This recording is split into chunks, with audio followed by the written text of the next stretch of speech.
This podcast is for informational purposes only and does not constitute legal, tax, investment, financial, or other advice. It is not intended to cause or induce breach of an existing agency agreement. Hello? Hello? Hello? This is the Vancouver Commercial Real Estate Podcast.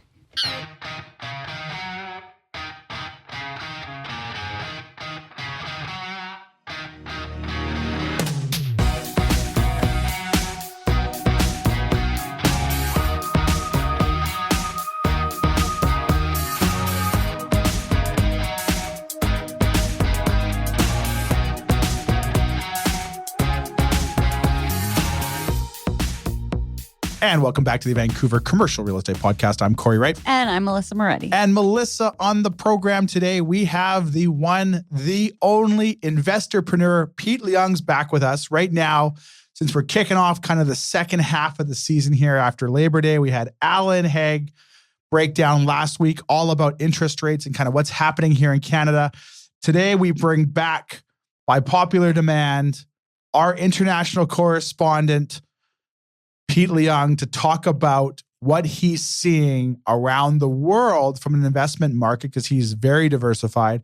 But also we talk about interest rates in Canada. We talk about commercial real estate here in BC. We find out what he likes, where he's had success, what he predicts. Another tremendous show. And we also thank Pete, because we're recording here, 10:30-ish a.m. Pacific time, which equates to 1:30 a.m. tomorrow in Hong Kong, where Pete's calling in from. So he's staying up to join us, but always great. Melisa, it feels like forever since we've seen each other here. I know. I feel like I mailed it in all summer, which wasn't the case. We were so busy. And I've we had been here waiting for you. I know. And we had expansion and construction going on and all of that stuff. So we wanted to give a lot of the listeners the opportunity to listen to some previous episodes that maybe they hadn't heard to get caught back up. But now that we're back here going, you were saying before we went on that you were really busy on the residential side. I'm quite busy. I don't know if that's an indication of the market, but our team is generally quite busy. Are you like quietly bragging there, where it's like, I'm busy, everyone else may not be, but I am? I just don't want to give any sort of representation of how the market is. Inventory is quite high. Yep. We're all still waiting for the buyers to go crazy. Yeah. Now the interest rates have come down a little bit. Yeah. So we're waiting for the buyers to start. So running. Here's my prediction, and I think we've talked about it on the show, that people are almost kind of sitting on the sidelines waiting for like, how low can they go type of play. Yeah. That you need Chris Galis on the news to say, hey, the market is on fire. Yeah. And then people jump on and they're like, oh, let's go. But it's not on fire. Or you need to have Tim Macklin at the BOC say, hey, we've now lowered rates to 2.5%. This is where we feel comfortable keeping them. And this is where we want to keep them and monitor them. And that, I think, then triggers everyone to like, oh, there's the bottom. And everyone jumps back in. But I do tell everybody, you got to be careful, because as rates are coming down, if you're trying to time the bottom of the market, there could be a point where rates do plateau, that pricing goes up, and that last quarter point you're waiting for, that last 0.5% you're waiting for, might get wiped out, because you might pay $50,000 for the asset that you could have got $50,000 cheaper. I'd rather be a buyer 2 months in. Yeah, exactly. I'm the same way. I'm the same way you are. I would get in the market now. Real estate is a long-term play, as we always tell everybody. Get in now. Get the purchase. Rates are really good. We're seeing like sub-5 rates now on 5-year fixed in commercial, which is a great number. No need to sit on the sidelines. There's low inventory. We're seeing multiple offers. On the commercial side. Pull out your checkbook, people. Let's go buy some real estate. All right. And without further ado, we got a great episode here. We kind of run long on it, so let's get to it right away. We got Pete Leung, the investorpreneur, talking all about international markets, as well as BC's commercial real estate market and interest rates here in Canada. Enjoy. All right, let's go. This podcast is presented by Impact Commercial. Impact Commercial, John, Alan, the team over there are fantastic. They've all been on the show. They have, yeah. Friends of the show. Great guys. Wealth of experience. They can help with all your commercial financing needs. Whether it's owner-occupiers, land development funds, commercial investments, or multifamily, these guys got you covered. And they recently obtained their CMHC correspondent lender status. So for all your commercial lending needs, visit them at impactcommercial.ca. That's impactcommercial.ca. All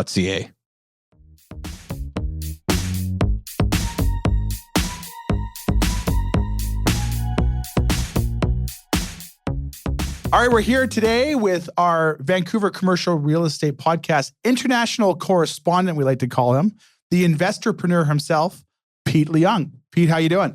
I'm doing great, Cory. How you doing? Good, thanks. And thank you so much for joining us. For those who don't know, Pete is calling in from Hong Kong, which at the time of recording is about 1:15 in the morning. So we appreciate it, Pete. All the listeners appreciate you taking the time, early morning, your time here to join us. But for those who haven't heard you on the program before, can you tell us maybe a little bit more about yourself and how you ended up getting into real estate?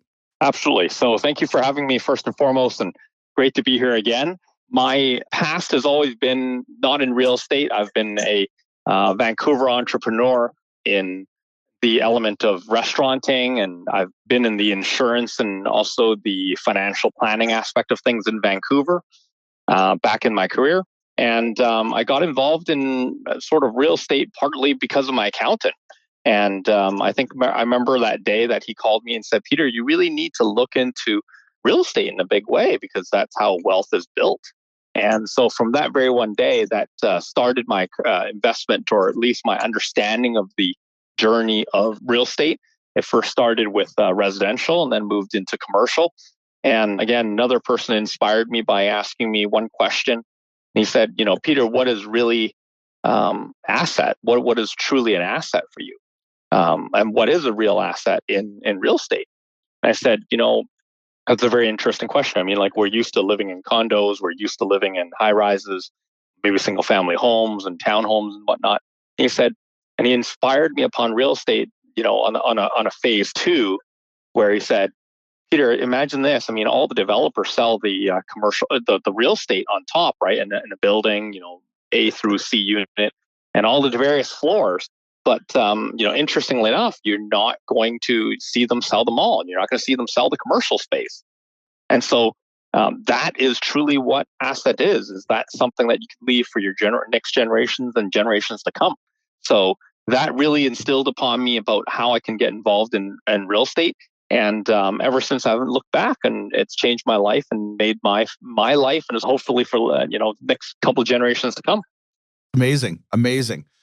Pete, one reason why we wanted to have you on the program, as we kind of alluded to at the start, we've given you the official international correspondent for the podcast here, is you have investments not only in real estate, but in other industries, not just here in BC and Canada, but also in the States, Europe, I'm sure Hong Kong, where you're calling in from.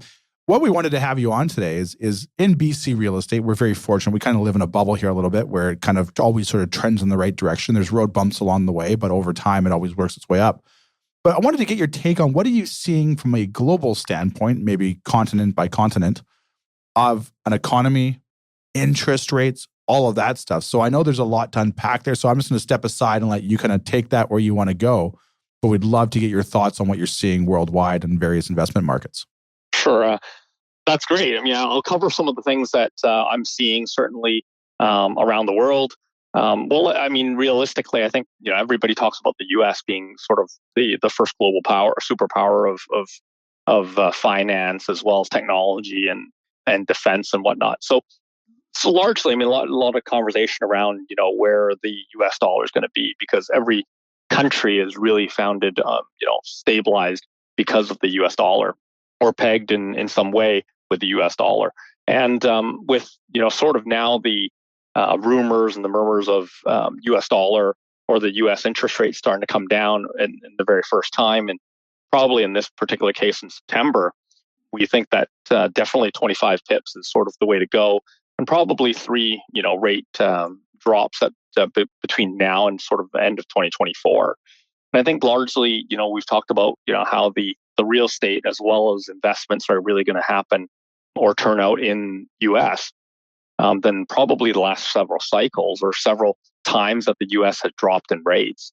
This is probably the first time that there is not a catastrophic, sort of cliff dive off the road since the last couple of times. And so U.S. is now really starting to just be reducing interest rate gradually and really having that soft landing, as they call it. So U.S., because of that, the DXY, the dollar index, has been relatively, ever since the talk of the U.S. dollar coming down, it's still starting to really unpack the rest of the world, because places like China, places like UK, places like Canada, which has obviously started to reduce rates before the U.S., now have the ability to go, okay, we're now able, because of the foreign exchange and how interest rates work, that they're now able to ease their interest rates as well and actually start to not see that their currency is going to devalue so much. And so that's where you start to see things like the US dollar versus the yen, where, of course, the talk of the carry trade of people borrowing in yen, which was historically low and has been sort of depressed for the last 20 years, where inflation is virtually nil, where they're now starting to see inflation. So Yeah. the yen has started to appreciate quite a bit through the US dollar. Yep. And so because of that, previously a lot of people were borrowing yen and actually parking their money in US dollar, right? So they're virtually paying 1% or even less than that for money. And they're actually just simply putting it in US dollar and getting 4, 5, 5.5% in terms of return. So there's a 4.5% worth of a positive carry just by holding US dollar in term deposits. Wow. Yeah, And some people were using that for, a lot of people were using that for equity investments, right? Of course, if you not only put that in the bank and took a term deposit, but if you deployed that in the equity market, it would be very, very substantial of a gain over the last couple of years as the U.S. increased their rates.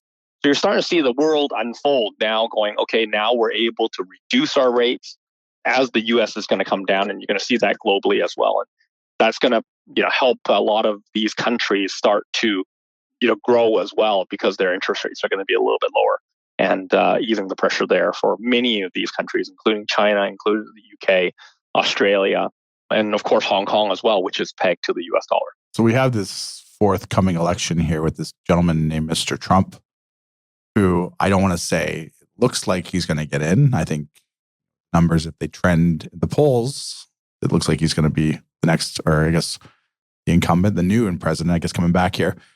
How much impact do you think that has both on the American economy, how that reflects on the Canadian economy, and how that impacts our real estate? I think that's a great question. And I think there is no clear answer. Depends on who you ask, on which side of, which day of the week it is. Yeah. Many of the, this is where I rely to a lot more of the American banks, the private banks, the Goldman, the Morgan Stanley, as well as the Goldman Sachs of the world, or even Bloomberg for that matter, to really sort of, unpack what, Trump and Harris will have in terms of political impact for the U.S. as well as globally. But I think what is going to be quite interesting is really, of course, the general talk is that if Trump comes into power, then inflation is going to hold up a lot more because of potentially tariffs that he's going to put up. And that ultimately is going to be an impact for the American economy in terms of how much spending power they have, right? Prices are going to stay high and potentially even higher. Yeah. And so because of that, they're going to have less spending power. So inflation is going to keep high. Whereas on the other side, if the Kamala comes into power, then I believe that, or continues to stay in power for that matter, I think that's going to be where there's probably a little bit more easing in terms of inflation, and that's probably going to actually drive rates down a little bit faster because of that. So I think it's going to be interesting to see. I mean, nobody's got a crystal ball, but I think that's what becomes really interesting, is that in the U.S., I think the American economy is really divided at here. Right now, today we're looking at polls, which is pretty much even. We had just recently had the debate, and it seems like the poll says that Kamala has taken a bit of an edge over Trump. But I think if you look at the macro aspect of things, it's going to be very much those three things again, right? Yeah. That I'm very based on. One is technology, which the U.S. is dominant on. Second is that you've got their defense, which is anything to do with military and global defense around the world. And last but not least is the financial aspect. So if they continue to hold these three elements, that the U.S. dollar is probably going to hold strong. And if that were the case, regardless whether it's going to be Trump or Kamala, I think it's going to be the theme of American First. And if that were the case, it's going to continue to be a dominant player. And because of that, the flow of capital, or those who continue to look for opportunities in investing will look to the US, whether it's the equity market, whether it's the private equity market, or whether it'll be the bond market, or for that matter, the real estate market. So regardless of what the situation is, I think those are things that many countries around the world and many of those high net worth individuals or investors around the world are still looking very, very heavily into the US dominant plays, whether it's going to be equities or real estate for that matter. Well, on a previous episode there, you mentioned about whether you currently do or previously had some real estate investments. I think it was London, if I'm remembering correctly. If that's true, what are your thoughts on a market like London or parts of Europe like that right now with what the current world is dealing with and interest rates and inflation? If I may give my thoughts on that, I think that the UK is the only reason why their currency has started to appreciate is because of the talk of the US coming down in rates. And so largely, I think there's a lot of question as to, support or affordability of these high rates in the UK.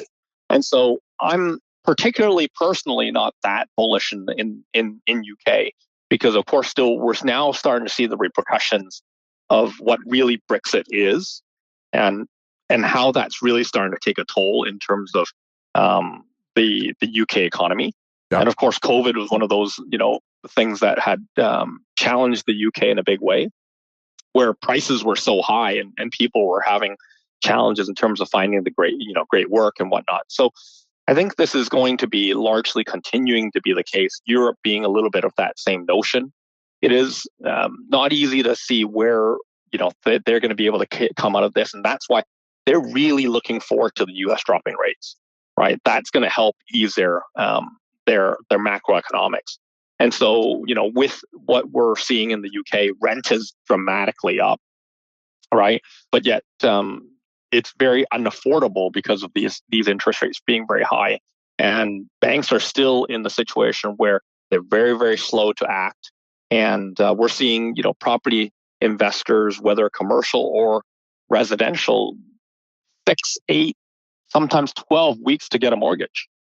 Yeah. And so it's not easy, even though it seems like in Canada, sometimes it takes a little bit longer, but it's certainly ahead of the trend in many of these aspects against the UK and that of Europe.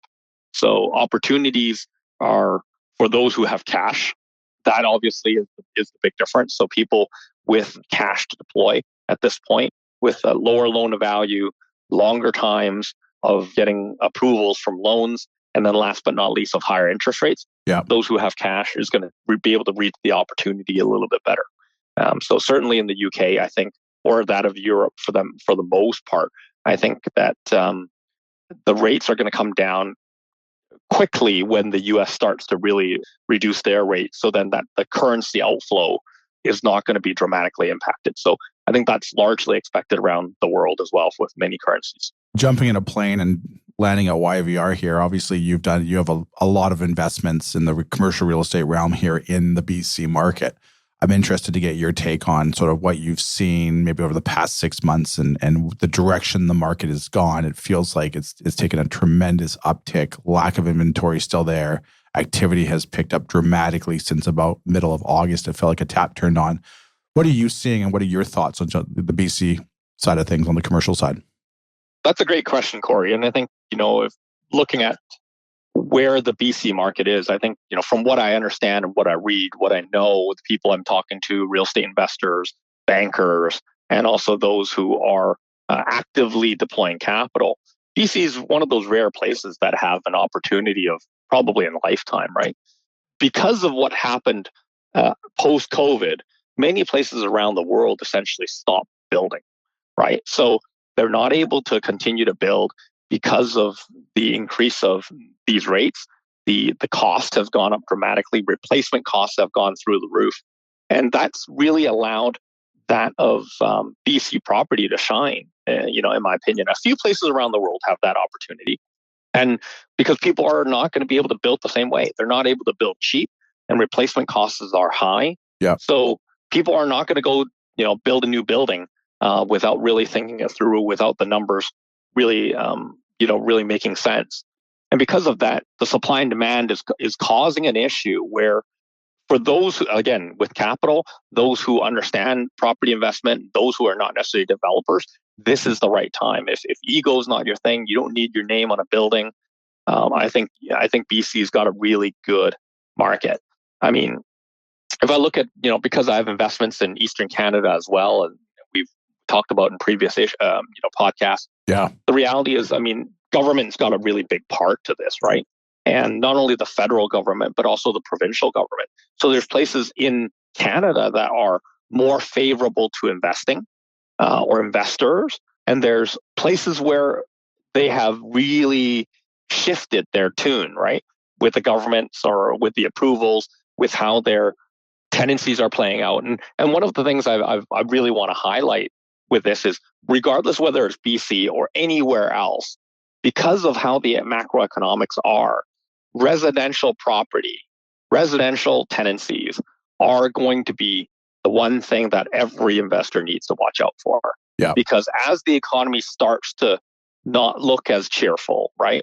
Regardless whether it's the US or anywhere else, the reality is every country, every province, or every council for that matter, will be more harsh on landlords when it comes to tenancies, right? Yeah. When it comes to residential property.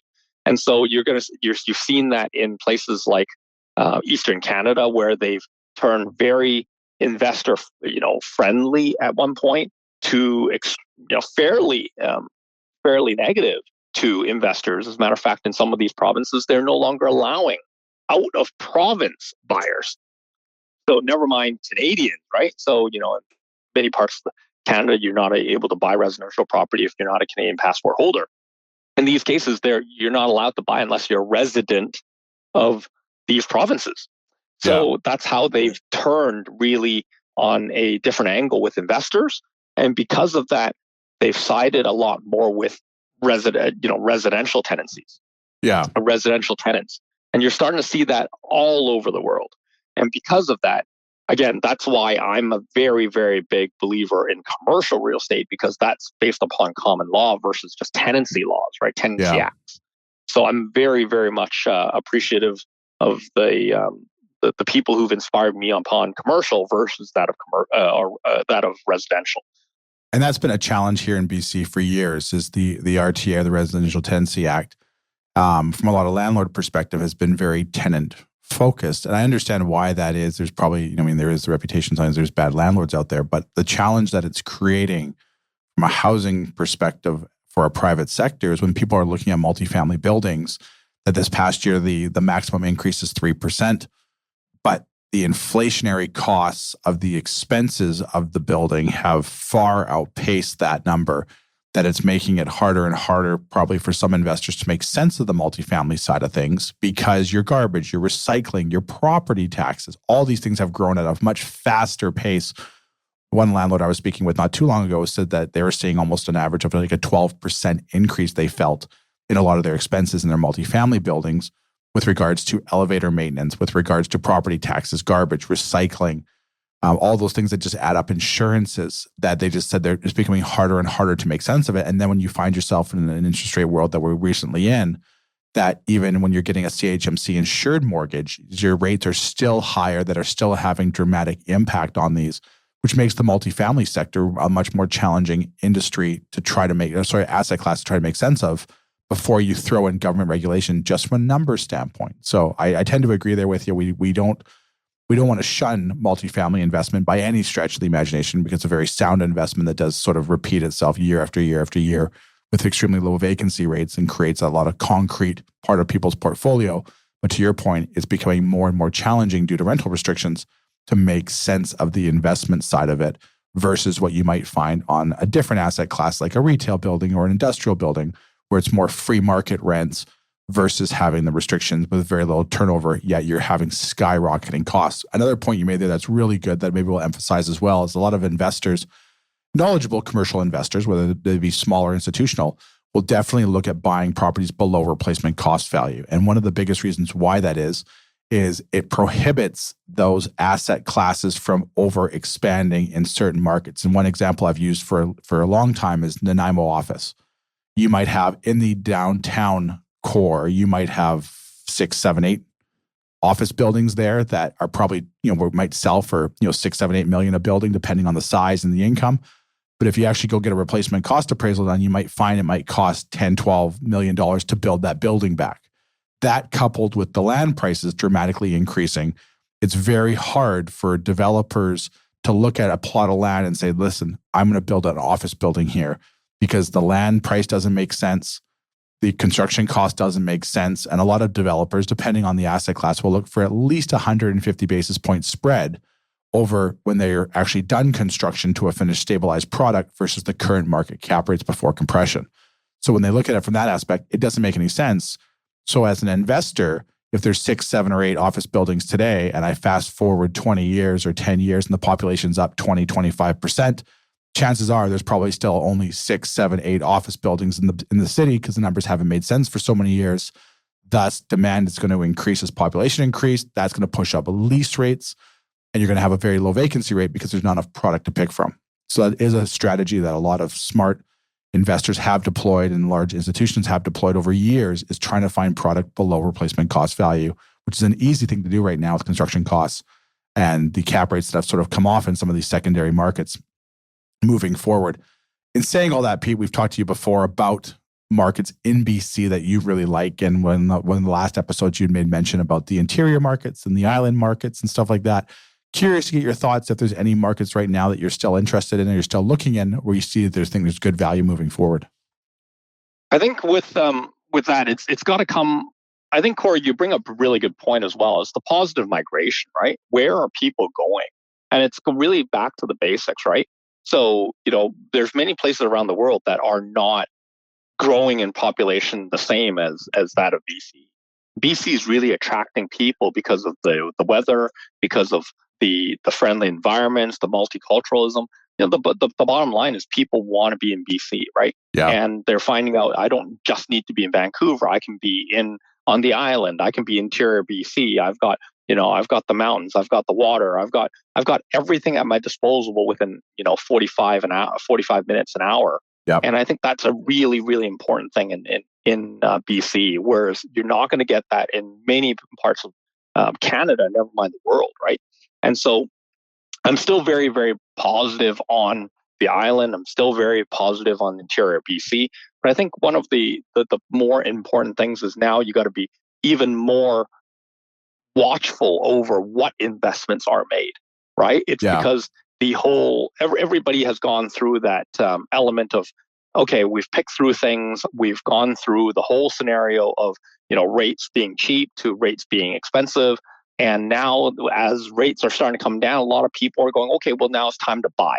And I go, absolutely, it is a good time and becoming a better time to buy because of a cheap money basis. Yep. But at the same time, you really got to be selective over what you want to buy at this point, because now it is not necessary all tide rises all boats.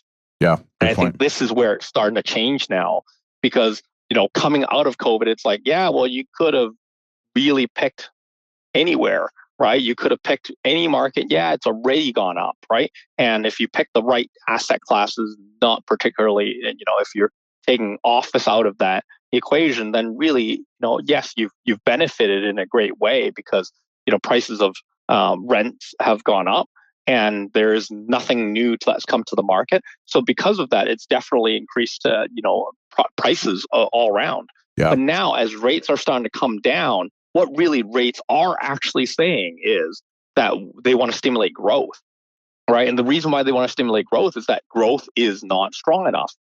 And so if that's the case, then we need to be, as investors, really reading into that and go, it's not just cheap capital now. It's now identifying, what asset classes do we really want and in our portfolio, and what's really going to be survivable, over this next couple years, at least the next several years, as rates are going to continue to drop. And a lot of talk is whether it'll, be as cheap as it was before. And it probably won't be the case. So therefore, the math has to be even more carefully sought after or carefully worked out. And this is where the banks are really, really careful about who they are allowing to lend their money to, right? Yeah. They're now starting to put in more vacancies as part of their equation. They're now starting to factor in more buffers into their equation to ensure that the bank is made whole. Yeah. And so because of that, investors have to be extremely cognizant over what type of asset classes. Because of that, still continue to be industrial, retail, light industrial. I'd stay out of office personally, just because there's a lot of, the recovery has not been as quick as to what most have expected when it comes to out of COVID. So Yeah. I'm still very, very bullish on the island. I'm still very bullish on BC as a whole. And Ontario, certainly, I think these are where the times of greatness is going to happen. If you pick up really good assets during this time and your numbers are crunched, there's going to be, an opportunity of a lifetime right now. Pete, I know I'm going to ask you here if you can dust off your crystal ball here. And I do pre-warn you, anything you do say, we do fact check and we do hold you accountable for it 110%. So if you could grab that crystal ball, I'd like to get your thoughts on what does the commercial real estate market look like as interest rates continue to fall here in BC? And then B, I guess the second part of that question is, how far do rates fall? Right now, the BOC rate here is 4.25. We've had 3 consecutive 25 basis points drop since this started. I believe it was back in June was the first drop. So where do interest rates go and how does that affect the commercial real estate market moving forward? If I was to, look into the crystal ball where sort of, best, worst, and likely scenarios, Yep. I think the reality is that rates are going to continue to drop. They're not necessarily going to drop as low as they were pre-COVID, but I do believe rates are going to drop because it's going to have to entice, work, Yeah, right? definitely. And the bottom line is employment. So I think, that's what they look at just as much as they look at the, how this is going to impact real estate. So because of that, the stimulus of interest rates dropping is a fairly substantial element. So I think if I was to look at this, and I think we talked about this in previous podcasts, and Cory, I think you mentioned that rates are going to drop more in 2024, sort of second half of the year, and I think you're largely right. So I think your crystal ball is just as good as anybody, if not more accurately. Well, it's funny you say that because I got Tim Macklin on my WhatsApp chat there, the head of the Bank of Canada. We're on WhatsApp, so he's giving me all the insides track. So if you want to know anything, just call. I'll tell you. Absolutely, right? So so as rates are going to continue to drop, and I think that's the U.S. they're talking about 3 rate drops this year, and they're probably looking at about another 4 or 5 come next year. So you're talking about a combination of sort of like 7, 8. Maybe even at max 9, quarter points drops in the U.S. I think Canada, for the large part, is going to follow suit. And I think one of the big things that you're going to have, really see is that where Canadian dollar is going to be and where Canadian dollar is right now. So, as the Canadian dollar, they want the Canadian dollar to be a bit weaker if it allows the economy to continue to grow. So I'm no economist, but I look at this from a very practical standpoint. Yeah. And I would see that between sort of now till end of next year, I'm still looking at probably 6 rate drops. And so sort of in the neighborhood of 1 to 2 this year, and they're going to continue to do that into next year. And I think that's really largely, if the US drops the way it is, Canada is going to follow suit in a big way because they can't, they want the jobs to continue to be stimulated. They still want the businesses, especially in the Canadian marketplace where small businesses are a really big part. Interest rates really make a difference for these individuals and these small businesses, small, medium-sized businesses. And so US being the trading partner, I think this is going to be something that Canada has to follow suit on. And because of that, it is largely going to also help the real estate sector because of interest rates dropping. Commercial real estate is probably going to be one of the biggest benefactors of that. And I think it's very welcomed by the industry. So I would see that continue, that the rates are going to drop, and as the interest rates are going to drop, then commercial real estate especially is going to be strong, and it especially is going to get good assets, and good strategies have to come into play, and it has to be very prudent. But because of that, I think BC real estate for certain, my opinion, is still going to continue to grow. Now, it may not really go, it may not certainly double, But I think certainly I'm very bullish. If I was to rate that, out of 10, I think I'm on a bullish level. I'd be at 8.5 out of 10. Heard it here first. Economy's commercial real estate. It's on an upward trend. Pete, we know it's early in the morning where you are. We always appreciate you taking the time to join us. But before we let you go, we got a 6-pack of lighthearted questions here. Hoping you can stay up for just a little bit longer to join us for just a few more minutes and some questions. Absolutely. Let's do it.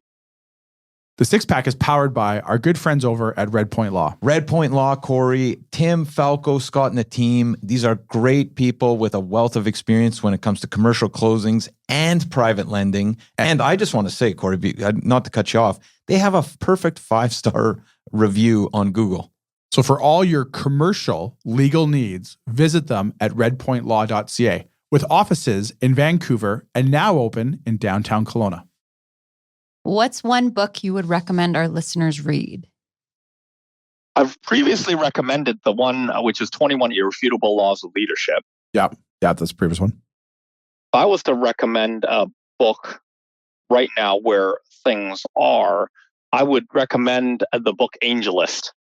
Angelist, okay. And Angelist. And so that's where element of venture capital investing really comes in and learning from, because of this economic cycle, one of the other things that I think are really going to be super important is going to be businesses. And as one of the previous generation starts to become in the retirement range, then these businesses are going to pass on from one generation to the next.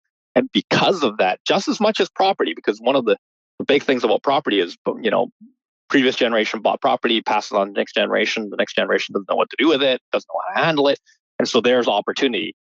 But there is a huge opportunity in businesses, and especially buying businesses. So I think investing in businesses, or investing in businesses that you can operate, investing in businesses to scale, and also businesses that are ripe to be taken over by new management. I think this is there's going to be huge opportunity here as interest rates drop, because of opportunities to buy out and consolidate businesses, where instead of creating them, this is the right time to buy existing cash flow in businesses at very few multiples. Yeah. And so I would say Angelist is one of the books I'd recommend at this point in time.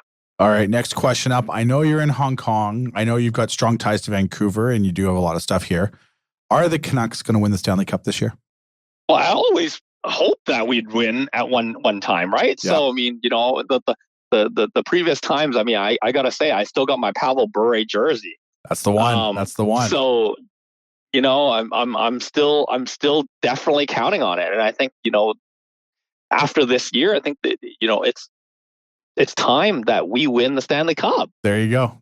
Another concrete prediction from Pete. That was a really roundabout answer. Yeah, we're going to hold you to that, Pete. We're going to hold you to that one there. Next question up, Melisa. All right. What are you binge watching right now? You know what? I got to say, I mean, I went back to Suits again. Oh, there we go. There we go. Right. As they're in the news a little bit, and, the buzz is there. I definitely I'm rewatching that.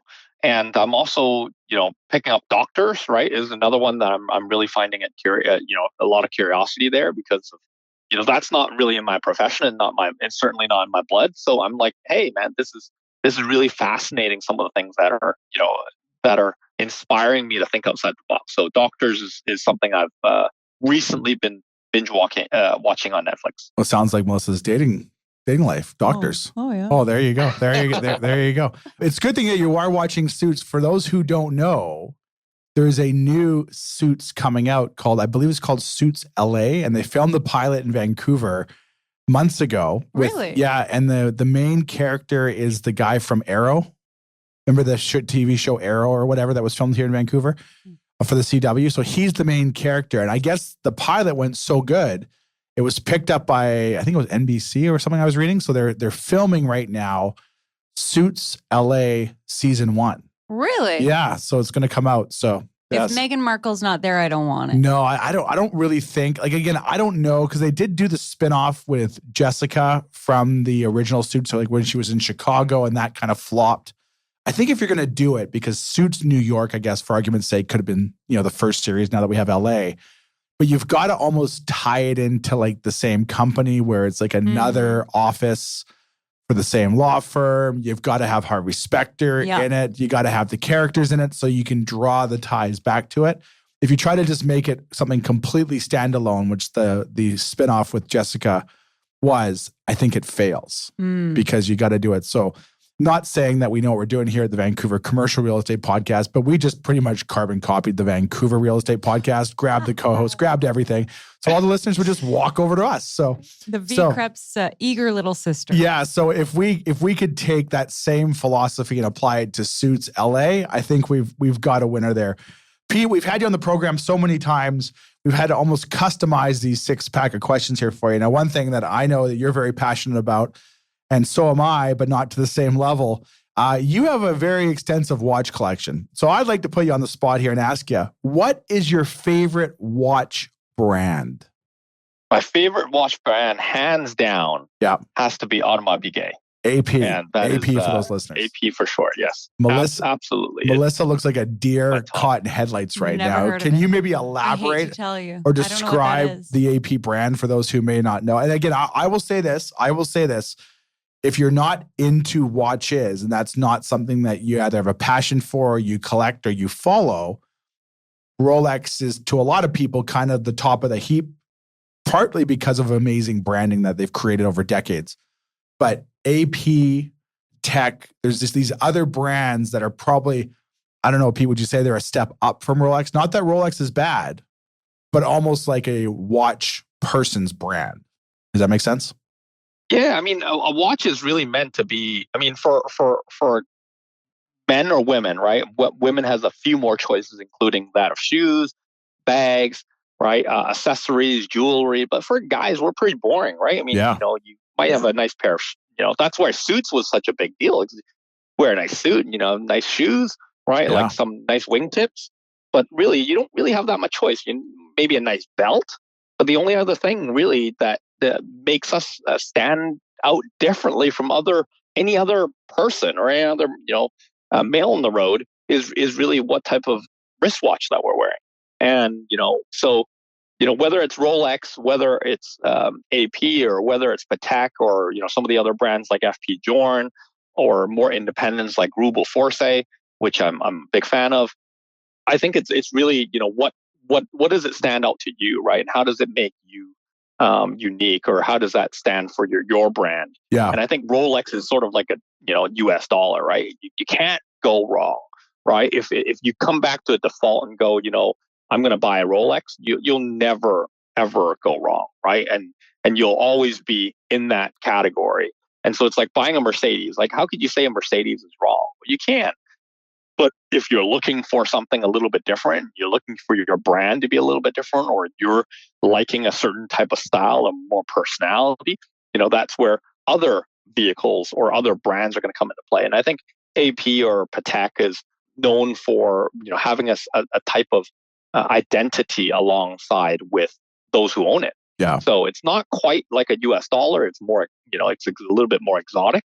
It's like owning a particular something, another wardrobe, and something that speaks to, who you are. And I know, Cory, you're big into Rolexes, and I love your collection, my friend. So I'd say, Rolex is what people recognize. But if you're looking for something a little bit different, that's where, AP or Patek or, Hublot or other brands like, Frank Muller or Richard Mille, I should say. These are where other brands are going to speak to your personality and let other people who recognize what you wear. That is a relationship builder on itself. So I'd say definitely check into it. Definitely check into it. You can't see Melisa here, but she's been showing off and bragging since she started talking about her Apple Watch. She's showing it around the studio. Look at I've had this thing for 7 years, and it still tells me the weather. I can text. It's great. But yesterday, I lost my phone, and I could use my watch to find it. Can you believe that? There you go. And then just for those listeners and Melissa's sake here as well, let's say I'm in the market to buy an AP watch. How much is an AP watch going to cost me just to get from like an entry level? Am I looking like $10,000, $5,000, $50,000? I'm guessing they're extremely hard to get. So when I'm pulling out the checkbook here, what number gets me in the game? Assuming I can get it from an AD being an authorized dealer, not buying it on the gray market. I'd say you're probably within, if let's use US dollar because that'd be infinite Canadian dollar. But I would say, from a US dollar standpoint, I would say an AP runs pretty much about 35,000 and up US. 50, 55 Canadian type thing? Yeah, that type of thing. So you're really looking at about 35,000 US to start, right? Of course, there's many lines in the AP component, that of the Royal Oak or that of the offshore, for that matter, 1159. So there's three sort of major lineups in the AP collection. Yeah. So you're looking at, generally speaking, which is their most coveted collection is the Royal Oak, which runs probably about 35,000 US to start. Different world. Moving on, living vicariously through Pete there in his watch collection. Moving on to the next one. Melisa, what do you got? All right. What's your favorite band or musician? I still love Blackpink. I'm a Blink. From this side of the world, I don't know if it's nearly the phenomenon over there in Canada and US, but I'd say Blackpink is definitely my favorite brand. Favorite K-pop artist and female band. I can't believe that I'd say that, but both my wife and I love the members, and when we've been to their concert, it's just been fascinating, and we feel 10 years younger just like that. So this is K-pop. That's my favorite. K-pop? Is that K-pop? I'm gonna have. That's right. So after Psy with Gangnam Style. Yeah, that was big. That was big, right? So before female Blackpink members have made history and they've become the phenomenon, in K-pop, and when they did worldwide tours, right, and all around the world, including that of Canada as well as US. So I'd say Blackpink is definitely my favorite band, even though I'm looking forward to their sort of get back together because they've signed with individual companies as solo artists as well. But looking forward to their next concert, and I'm certainly right there. When you said Psy and Gangnam Style, you won Melissa's heart. So she's looking up Blackpink right now because I think she was probably a big Gangnam Style type of person in the club scene. Don't you pull up and I can hear Gangnam Style like from a block away? Is that what you play in your car? That's how you know I'm coming. That's how we know Melissa's coming. Pete, last question up here before we let you go and get you off to bed there. You've unfortunately done something horribly wrong. You found yourself on death row, but we're going to give you one more meal before it's all said and done. What meal you having? You know what? It's got to be, I'm going to be very, very particular here, but even though it's a broad one, but I have to go with I'd have to go with a Wagyu steak. Ooh, I'd have to have a side of broccolini, maybe a little bit of asparagus with 6 oysters. I definitely do at least 6 oysters, and Royal Miyagi's for that matter. And I have to have truffle fries, thick cut with mayo and truffle. And then I would also do a side of mashed potato, and I would finish it off with a tiramisu and a Coke. So you're going to the buffet at the Wynn Las Vegas is what you're saying. If they have Wagyu, I'm in. There you go. You're going for a buffet. Pete, as always, we can't thank you enough. I know you're stayed up super late into the morning there, Saturday morning, for joining us today. How can our listeners find out more about what you're doing? If they want to reach out, find out what you're all about, how can they do that? I think LinkedIn is the best. I mean, I've LinkedIn, so look me up on I am Peter Leung on LinkedIn. I know so many of you guys have connected with me and we've become friends. I feel like I've gotten to know a lot of the podcast listeners through LinkedIn. Thank you for contacting me. I'd love to hear from you guys and how I can help you along your journey and share experiences, and as investors, as colleagues, how we can improve together, how insights can be provided. So look me up, and looking forward to meeting you guys virtually.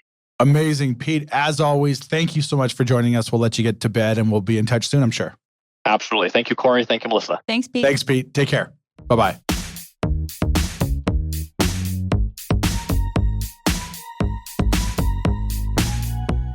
There you have it, folks. Another great episode with our good friend of the show, Pete Leung, Investorpreneur. I always walk away learning something new on the episode there, and I always walk away excited about real estate. He has such a good energy. You Great know, energy. Even though it was like 1:30 in the morning for him. Yeah. He's just hopping and bopping. He's got so much insight. It's almost like he's from a different world in a way. And I think one thing too, he's very positive on it. Like he's not scared to tell you if something's not good. Yeah.